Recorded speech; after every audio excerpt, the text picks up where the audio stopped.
jireenya koo fooyyeffachuuf jedhee jaboon obsaan tattaafate.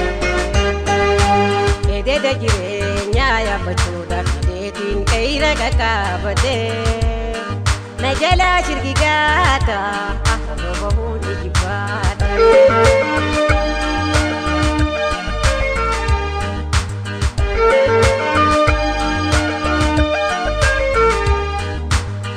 Addunyaa tana laalame oloofi gadoonsi akkaan imalmaana.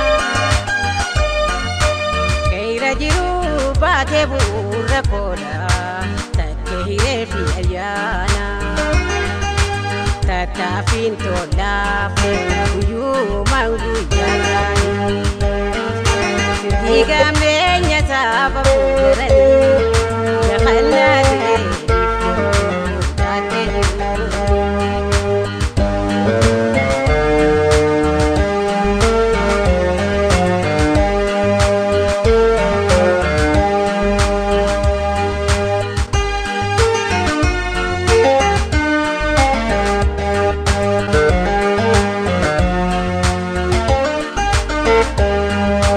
Halkanii guyyaanii fiiga ayyoomiin harabaa fadhee.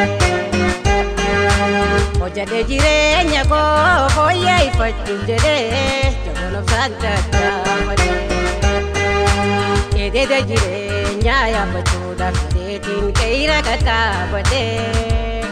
Na jalaa shirgi gaata afaan bahuu ni jibbaate.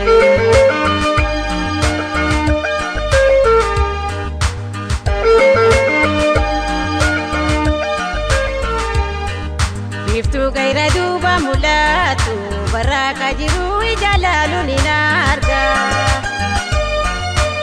Uda jiruufin taphee simachuufin afranii fiigeetiin duubu godhee gaba.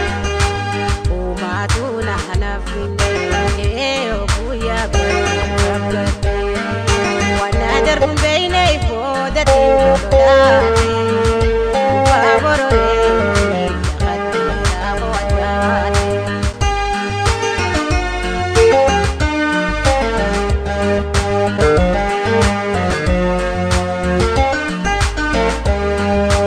Halkanii guyyaanii fiiga ayyoomiin harabaa fadhee. Hojjatee jireenya koo fooyyeffachuuf jedhee jaboon obsaan tattaafate. Eededa jireenyaa yaabbachuudhaaf hidheetiin qe'ira qaqqaabate. Na jalaa shirgi gaata afaan bahuu ni jibbaate.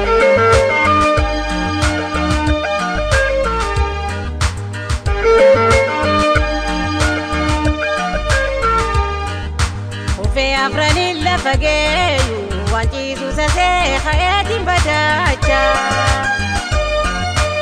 Eededa hamaasan maddii goree dabruufin miilani labbaa fuudhee kaacha.